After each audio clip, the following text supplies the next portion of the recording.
सनम अधीर के ऐसे रूप को देखकर काफी डर गई थी। उसे यकीन नहीं हो रहा था कि अधीर का ऐसा रूप भी उसके सामने आएगा। अधीर राज के पास आया और उसके ठीक पास में अपने एक घुटने के बल बैठ गया और अपनी डरावनी निगाहों से राज को घूरने लगा। राज अधीर को देखकर बुरी तरह से डर रहा था। उसे कुछ बुरा होने का अंदेशा हो गया था। अधीर के चेहरे पर हैवान हावी हो गया था, जो अपनी हैवानियत दिखाने को बेताब हो रहा था। अधीर ने राज के हाथ को पकड़कर ऊपर किया और उसे पागलों की तरह देखकर बोला, जिसके पास जाने से पहले मैं 7 बार सोचता हूँ। उसी को तूने अपने इन घटिया हाथों से छुआ, उसके नाजुक से गाल पर तकलीफ दी। इतनी हिम्मत कैसे हुई तेरी कि तूने अधीर की सनम पर पूरी नजर डाली, उसके साथ गलत करने की कोशिश की। अबे तू है कौन? तेरा बाप जूता चाटता है मेरा, नौकर है वो मेरा, और तुझ जैसे 2 कौड़ी के लड़के ने मालिक की अमानत पर हाथ डाला। तेरे ये हाथ अब किसी काम के नहीं रहे। इनसे तूने उस इंसान को छुआ है जिसे छूने का हक सिर्फ मेरा है। अधीर की डरावनी बातें राज और सनम दोनों को डरा रही थी। पता नहीं आगे क्या होने वाला था, पर होगा कुछ भयानक ही। सनम का मन कर रहा था कि वो यहाँ से भाग जाए और कहीं छुप जाए। अधीर ने अपना हाथ आगे बढ़ाया तो उसके गार्ड ने उसके हाथ में उसकी तेज धार वाली चमकती हुई तलवार रख दी। उस तलवार को देखकर सनम की आंखें फैल गईं। उसे कुछ याद आने लगा कि उस रात उस जंगल में भी उस बेरहम आदमी के हाथ में तलवार पकड़ी हुई थी। सनम गहराई से सोचने लगी। तभी अधीर अपनी जगह से खड़ा हुआ और उसने एक हाथ से राज को भी पकड़कर खड़ा कर दिया और दूसरे हाथ में तलवार पकड़कर रूम से बाहर लेकर चला गया। सनम तो उसे देखती ही रह गई। उसने अपने आंसू पोंछे और बोली, मिस्टर अधीर को क्या हो गया है? ये ऐसे बिहेव क्यों कर रहे हैं? और तलवार से क्या करने वाले हैं? कहीं इन्होंने राज को? नहीं नहीं, ऐसा नहीं होना चाहिए। सनम सोच ही रही थी कि तभी उसके कानों में राज की दर्दनाक चीख सुनाई दी, जिसे सुनकर सनम के होश उड़ गए। वो पूरी तरह से डरने लगी। सनम ने हिम्मत की और बेड से उठकर रूम के गेट की तरफ बढ़ने लगी। सनम रूम के डोर के पीछे छुपकर खड़े होकर बाहर देखने लगी। उसने जो नजारा देखा उसे देखकर सनम के पैरों तले जमीन खिसक गई। उसकी आंखें पानी से भर आई। राज के हाथ से खून बह रहा था। वो दर्द से तड़प रहा था, पर अधीर उसकी गर्दन को पकड़कर खड़ा उसे नफरत से देख रहा था। अधीर अपनी खून से सनी तलवार को राज के पैरों पर रखकर बोला, तुम जैसे लड़कों को तो जीने का कोई हक ही नहीं है। दुनिया की हर लड़की को तुम छूना चाहते हो, उसे खिलौना समझते हो। क्यों? ऐसे कौन हो तुम लोग जो किसी की इज्जत के साथ खिलवाड़ करते हो? तुम्हारी वजह से आज पूरी मर्द जात बदनाम है। मेरी सनम का तो ख्याल तुम्हारे दिमाग में आया कैसे? पता भी है मैं हूं कौन? तो सुन, तेरी मौत हूं, तेरा काल हूं मैं, और सिर्फ तेरी ही नहीं, हर उस आदमी की मौत हूं जो लड़कियों के साथ गलत करते हैं। और आज बात मेरी जिंदगी पर बनाई है तो तू जिंदा नहीं रह सकता, बिल्कुल भी नहीं। इतना कहकर अधीर ने तलवार का जोरदार वार किया और राज की हद से ज्यादा दर्दनाक चीख पूरे फार्म हाउस में गूंज उठी। अधीर ने उसके पेट पर अपना पैर रखा और गुस्से से बोला, फिर भी काफी आसान मौत दी है तुझे, वरना अगर तुझे मेरे माइकल के हवाले किया होता तो तुझे असली बेदर्द मौत का एहसास होता। सनम अपनी लाल आंखों से खौफनाक अधीर को देखकर डर रही थी। अधीर ने तलवार अपने आदमी को दे दी और गुस्से से बोला, 2 आदमी इसके पास खड़े रहो, इसे तड़प तड़प कर मार दो, एकदम से मारकर इसके पापों से आजाद मत कर देना इसे, तब तक मैं अपनी रानी के पास जाता हूँ। अधीर का इतना ही कहना था कि तभी सनम डर के मारे जोर से चिल्लाई और बोली, नहीं, मुझे दूर रहना, कभी मेरे पास मत आना, आप एक खूनी हो, एक दरिंदे हो। अधीर उसकी तरफ अपनी जुनूनी निगाहों से देख रहा था और अपनी भारी आवाज में अजीब तरीके से बोला, मेरी सनम, ऐसा नहीं कहते, दूरी शब्द हम दोनों के लिए बना ही नहीं है, आओ मेरे पास, आओ मेरी जान। अधीर की डरावनी बातें सुनकर सनम को और ज्यादा डर लगने लगा। अधीर उसकी तरफ बढ़ने लगा तो सनम ने झट से रूम का गेट बंद कर दिया। ये देखकर अधीर को बहुत गुस्सा आया और वो तेजी से डोर के पास जाकर उसे खटखटाने लगा, चुपचाप दरवाजा खोल दो, वरना इसे तोड़ना मेरे बाएं हाथ का खेल है। सनम डर के मारे एक कोने में छुपकर बैठी हुई थी। तभी अधीर ने दरवाजा तोड़ दिया और तेजी से अंदर चला आया। अधीर अपनी बाज जैसी नजरों से सनम को इधर उधर ढूंढने लगा और बोला, मेरी जान, मेरे सामने आओ, ये छुपने से कुछ हासिल नहीं होगा, आना तुम्हें मेरी सल्तनत में ही है, आओ मेरी रानी। सनम बुरी तरह से कांप रही थी। उसने अपने मुंह पर हाथ रख दिया। तभी अधीर उसके ठीक सामने आकर खड़ा हो गया और उसे जुनून से देखने लगा। सनम उसे देखकर रोने लगी और बोली, प्लीज मुझे छोड़ दो, मैंने आपका क्या बिगाड़ा है? अधीर सनम के पास बैठ गया और उसके हाथ को पकड़कर दीवानों की तरह अपने चेहरे पर घुमाने लगा, उसकी महक लेने लगा। सनम कांपती हुई उसे देख रही थी। वहीं अधीर उसके पीछे पागल हो चुका था। उसने सनम के हाथ को चूम लिया और बोला, कोई तुम्हारे साथ कुछ गलत नहीं कर सकता, कोई तुम्हें तकलीफ नहीं दे सकता, तुम्हारा अधीर है ना, वो तुम्हें कुछ नहीं होने देगा। सनम का डर बढ़ता जा रहा था। उसने हिम्मत करके अधीर से अपना हाथ छुड़ा लिया और बोली, आप इंसान नहीं हो, हैवान हो, हैवान, और मुझे हैवान पसंद नहीं, दूर रहिए मुझसे। सनम की बात सुनकर अधीर को गुस्सा आने लगा। उसने कसकर सनम की ठोड़ी को पकड़ा और दांत पीसते हुए बोला, तुम्हें खुद से ज्यादा चाहता हूँ, तुम्हें अपना बनाना चाहता हूँ, कोई मजाक नहीं चल रहा यहाँ, और इस घटिया इंसान की मौत पर तुम्हें आंसू बहाने की क्या जरूरत है? तुम अपनी आने वाली खूबसूरत जिंदगी का जश्न मनाओ। सनम ने अधीर के सीने पर हाथ रखा और उसे धक्का देने लगी। तभी गलती से उससे अधीर की शर्ट के बटन खुल गए और उसका सीना सनम के सामने था, जिसे देखकर सनम के होश उड़ गए।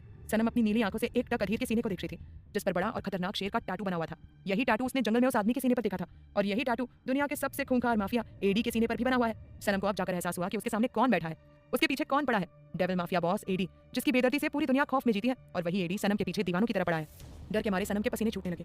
वो इतनी देर से एक माफिया से जुबान लड़ा रही थी, उसे टक्कर देने की कोशिश कर रही थी। सनम ने अपना हाथ उसके सीने से हटा लिया और सिमट कर बैठ गई। अधीर उसके चेहरे को देखकर शैतानी मुस्कान लिए बोला, मेरी जान, एक बेदर्द को बेदर्द की दीवानगी हुई है, इसमें इतना चौंकने की क्या बात है? सनम कांपते हुए होठों से बोली, माफिया। अधीर के चेहरे पर कातिल मुस्कान आ गई। वो सनम के और करीब आया और उसके कानों में बड़े आकर्षक तरीके से बोला, सही कहा मेरी जान, मैं वही बेदर्द माफिया हूँ जिससे तुम उस रात मिली थी। तुम दुनिया में सबसे खास हो क्योंकि तुम एक माफिया का जुनून हो, उसका पागलपन हो, उसकी दीवानगी हो। तुम्हें पाना मेरी जिंदगी का सबसे बड़ा मकसद है, जिसे मैं पूरा करके रहूंगा। सनम तो अपनी सुध बुध खो चुकी थी, वो एक माफिया की नजर में आ चुकी थी। अब कोई भी ताकत उसे इस डेविल माफिया से बचा नहीं सकती थी। अधीर खड़ा हुआ, उसने सनम का हाथ पकड़कर उसे खड़ा किया और उसे अपनी गोद में उठाकर रूम से बाहर जाने लगा। सनम को सदमा लगा था और वो अपने ख्यालों में गुम हो गई थी और अधीर की बाहों में झूल रही थी। अधीर सनम को लेकर फार्म हाउस से बाहर आया और अपनी गाड़ी में लेकर बैठ गया। अधीर ने सनम को अपनी गोद में बिठा लिया और उसके पैर अपनी कमर से लपेट लिए। अधीर ने सीट से सर टिका दिया और बेशुमार प्यार से खूबसूरत सनम को देखने लगा। सनम खामोश सी उसकी गोद में बैठी थी। उनकी कार चेन्नई की सड़कों पर चल रही थी। धीरे धीरे सनम की आंखों से पानी बहने लगा और वो जोर से रोने लगी। उसके रोने से अधीर को तकलीफ हो रही थी, पर एक ना एक दिन तो अधीर का ये सच सनम के सामने आना ही था। सनम अपना सर झुकाकर रोए जा रही थी। अधीर ने उसके माथे पर हाथ रख दिया और कहा, जो सच है उसे एक्सेप्ट करके मेरे साथ आगे बढ़ो। सनम अभी भी रो रही थी तो अधीर ने उसे खींच लिया और वो उसके सीने से टकरा गई। सनम ने अधीर के खुले हुए शर्ट को कसकर पकड़ लिया और उसके सीने में मुंह डालकर रोने लगी। अधीर उसके बालों को सहलाने लगा और खामोश होकर उसे महसूस करने लगा। अधीर अपने होश खो चुका था। उसके सामने सनम का खूबसूरत लाल चेहरा दिख रहा था। धीरे धीरे अधीर उसमें गुमसा हो गया। कहानी में क्या होगा आगे जानना चाहते हैं सभी सवालों के जवाब, तो सुनिए in love with mafia boss सिर्फ और सिर्फ प्रतिलिपि एफएम पर। अधीर सनम को दीवानों की तरह चूमे जा रहा था। कुछ देर बाद अधीर ने सनम को छोड़ा क्योंकि उसे सांस लेने में दिक्कत हो रही थी। दोनों तेज तेज सांसें लेते हुए एक दूसरे को देख रहे थे। अधीर की आंखों में जुनून और दीवानापन नजर आ रहा था। वहीं सनम उससे डरी हुई खामोश होकर उसे देख रही थी। उसे तो यकीन नहीं हो रहा था कि कोई इंसान इतना खतरनाक भी हो सकता है क्या। सनम ने अपनी नजरें झुका ली तो अधीर को गुस्सा आ गया। उसने सनम की कमर को दबाया और बोला, ये सब क्यों कर रही हो? जानती हो कि जबरदस्ती तुम्हारे साथ कर नहीं सकता और तुम खुद मेरे साथ आगे बढ़ नहीं रही हो। क्यों कर रही हो ऐसा? इतनी बेदर्द क्यों हो तुम सनम? सनम नजरें झुकाकर बोली, मुझसे दूर रहिए। अधीर को और गुस्सा आ गया। उसने कसकर सनम की कमर को दबा दिया और बोला, बस एक ही शब्द बोलना आता है, किसी की शर्त लगाकर रखी है तो आज साफ साफ सुन लो, मैं अधीर तुमसे कभी दूर नहीं जाऊंगा और ना तुम्हें जाने दूंगा। तुमने कोई भी ऐसा कदम उठाया तो तुम सोच लेना मैं किस हद तक बेदर्दी दिखाऊंगा। सनम ने अधीर की बात का कोई जवाब नहीं दिया। अधीर को उस पर बहुत गुस्सा आने लगा। उसने सनम की ठोड़ी पकड़कर उसके चेहरे को ऊपर उठाया और उसके होठों पर टूट पड़ा। सनम उसके कंधे पर धक्का मार रही थी जिससे सनम के नाखून अधीर के सीने पर वार कर रहे थे। वहां पर लाल निशान पड़ चुके थे। अधीर के सीने पर जगह जगह लाल निशान बने हुए थे जो उसकी सनम ने उसे दिए थे। कुछ देर बाद अधीर आगे बढ़ने लगा। तभी सनम ने अपनी आंखें खोली और उसके सीने पर हाथ रखकर बोली, नो प्लीज इससे आगे नहीं। अधीर वहीं रुक गया और सीट से सर टिकाकर तेज तेज सांस लेते हुए नशे से सनम को देखने लगा जिसके गले पर गहरे लाल निशान बने हुए थे। उसके गाल लाल हो गए थे। वो नजरें झुकाकर अधीर की गोद में बैठी हुई थी। अधीर ने सनम का हाथ पकड़ा और उसे चूमते हुए बोला, जिस चीज को मैंने चाहा है उसे अपने कदमों में लाकर रख दिया है और इस बार तो कयामत आई है। एडी को उसका चांद मिला है तो उसे खुद से दूर कैसे जाने दे सकता है? मेरी जान, आजादी से जियो, जो करना चाहती हो करो, पर एक बात याद रखना, मुझसे दूर जाने के ख्याल तक मत आने देना, वरना चांद को जड़ से खत्म करने में मुझे ज्यादा वक्त नहीं लगेगा। एक माफिया से पंगा बहुत महंगा होता है मेरी जान। अधीर की धमकी सुनकर सनम दंग रह गई और उसकी तरफ देखने लगी। उसकी आंखें लाल हो चुकी थी। उसने अधीर को गुस्से से घूरा और फिर अपनी नजरें फेर ली और खिड़की से बाहर देखने लगी। उसकी हरकत देखकर अधीर के चेहरे पर कातिल मुस्कान आ गई और वो सीट से सर टिकाकर आराम से अपनी आंखें बंद करके बैठ गया। कुछ देर बाद उनकी गाड़ी पीछे के आगे जाकर रुकी। सनम अधीर की गोद से उतरने लगी पर अधीर ने उसके हाथ को पकड़ लिया और उसे रोक दिया। सनम उसे डरते हुए देखने लगी। पता नहीं वो अब उसके साथ क्या करने वाला था। अधीर उसके पास आया और उसके बालों को कुछ इस तरह से सेट किया जिससे सनम के गले पर बने निशान किसी को दिखाई न दे। सनम ने उसे हैरानी से देखा और मुंह फेर लिया। अधीर ने उसे छोड़ दिया। सनम तेजी से गाड़ी से बाहर निकल गई और बिना कुछ कहे अपनी बिल्डिंग की तरफ बढ़ने लगी। तभी अधीर ने उसे आवाज लगाई, सुनो। इस पुकार में इतना अपनापन, दीवानापन और जुनून नजर आ रहा था कि ना चाहते हुए भी सनम के कदम वहीं थम गए। अधीर उसके करीब आया और उसे अपनी तरफ घुमाया। सनम उससे नजरें नहीं मिला रही थी। अधीर ने अपनी जेब से रुमाल निकाला और उससे सनम के माथे पर लगे खून को साफ करने लगा। सनम के मुंह से कराह निकल गई। उसने अनजाने में अधीर का दूसरा हाथ पकड़ लिया। अधीर ने उसका खून साफ करते हुए गुस्से से कहा, हिम्मत कैसे हुई उस कुत्ते की तुम्हारे साथ ऐसा बर्ताव करने की? पछतावा हो रहा है, उसे और बुरी मौत देनी चाहिए थी। सनम ने अपनी आंखें खोली और अधीर को गुस्से से देखकर बोली, शांत हो जाइए, इतना गुस्सा करने की जरूरत नहीं है। आपने उसे मारने में, उसे तकलीफ देने में कोई कसर नहीं छोड़ी है। अधीर ने कहा, तुम्हारे दिमाग में जो ख्याल आया ना उसे दूर कर देना, वरना मैं तुम्हें जिंदा गाड़ दूंगा और पास में खुद भी ले जाऊंगा और तुम्हें अकेला नहीं छोड़ूंगा। सनम छेप गई और अपने मन में बोली, ये माफिया मेरे मन की बात कैसे सुन लेता है? कुछ तो गड़बड़ है। अधीर उसके बाल ठीक करते हुए बोला, तुम्हारी रग रग से वाकिफ हो गया हूँ, जबकि इतना वक्त भी तुम्हारे साथ नहीं बताया है अभी तक। सनम ने उसके हाथ को हटा दिया और कहा, आपके एहसास के लिए शुक्रिया, अब आप जा सकते हैं, मैं अपना ध्यान खुद रख लूंगी। अधीर ने गहरी सांस ली और बोला, जाओ यहाँ से। सनम को अधीर की बात बुरी लगी और वो गुस्से से उसे देखने लगी। तभी अधीर ने उसका हाथ पकड़कर उसे घुमा दिया और पीछे की तरफ इशारा करते हुए गुस्से से बोला, तुरंत जाओ यहाँ से, 1 मिनट भी रुकने की जरूरत नहीं है। सनम को अधीर का बर्ताव बुरा लग रहा था। उसकी आंखों से पानी आने वाला था। उसने गुस्से से अधीर के हाथ को छटक दिया और रोते हुए बोली, जब जरूरत हो तब इस्तेमाल कर लो और जरूरत खत्म तब रवाना कर दो, आप भी उन्हीं सब जैसे हो। अधीर को सनम की बात पर हद से ज्यादा गुस्सा आया। उसने जोरदार तरीके से सनम को पकड़कर अपनी तरफ घुमाया और उसे झकझोर कर बोला, तुम जो चाहती हो वही कर रहा हूँ, मेरी तुलना कभी उन लड़कों के साथ मत करना। अगर मैं वैसा होता तो तुम आज इतनी आजादी से घूम नहीं रही होती। तुम मेरी डेविल मैंशन में मेरे बेड पर मेरी। इससे ज्यादा आगे अधीर नहीं बोला क्योंकि उसे इतना गिरना नहीं था। उसने बड़ी मुश्किल से अपने गुस्से को काबू किया और तेज तेज सांस लेने लगा। सनम नजरें झुकाकर खड़ी थी। उसकी आंखों से टप टप आंसू बह रहे थे। अधीर ने उसे छोड़ा और अपने चेहरे को बुरी तरह से मसलने लगा। उसको बहुत ज्यादा गुस्सा आ रहा था पर वो सनम को हर्ट नहीं करना चाहता था। दूसरी तरफ मल्होत्रा डिजाइन कंपनी में जीवन अपने कैबिन में बैठा हुआ था। उसके हाथ में उसका फोन था जिस पर एक खूबसूरत लड़की की तस्वीर दिख रही थी। जीवन उसे गुस्से से देखकर बोला, तुम्हें क्या लगा दिल की चोट खाकर बिखर जाऊंगा और कभी लौटकर वापस नहीं आऊंगा? बेवकूफ हो तुम, मैं वापस आया हूँ सिर्फ तुम्हारे लिए, तुम्हें पाने के लिए। पहले प्यार से पाना चाहता था पर अब जबरदस्ती तुम्हें हासिल करूंगा और तुम्हें तुम्हारे किए की सजा देकर रहूंगा, मिस जीविका शेखावत। जीवन ने अपने फोन को कसकर दबा दिया। उसकी आंखें आग उगल रही थी।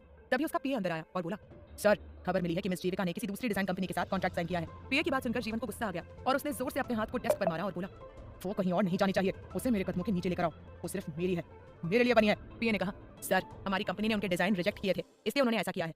जीवन ने कहा, उस कंपनी के सीईओ से बात करो और उन्हें साफ साफ कह दो अगर उन्होंने जीविका के साथ काम किया तो मैं उन्हें बर्बाद कर दूंगा। जीविका को किसी भी कंपनी में काम नहीं मिलना चाहिए। पीए ने कहा, ओके सर। पीए वहां से चला गया और उसने जल्दी से अपना काम भी कर दिया। जीविका को मेल भी मिल गया था कि उसे उस कंपनी से भी हार मिली है, उसके डिजाइन रिजेक्ट कर दिए गए हैं। जीविका बहुत दुखी हो गई थी, उसे कुछ समझ नहीं आ रहा था कि वो करे तो क्या करे। उसका फोन बजने लगा, उसने स्क्रीन पर अनजान नंबर देखा और उठाते हुए बोली हेलो।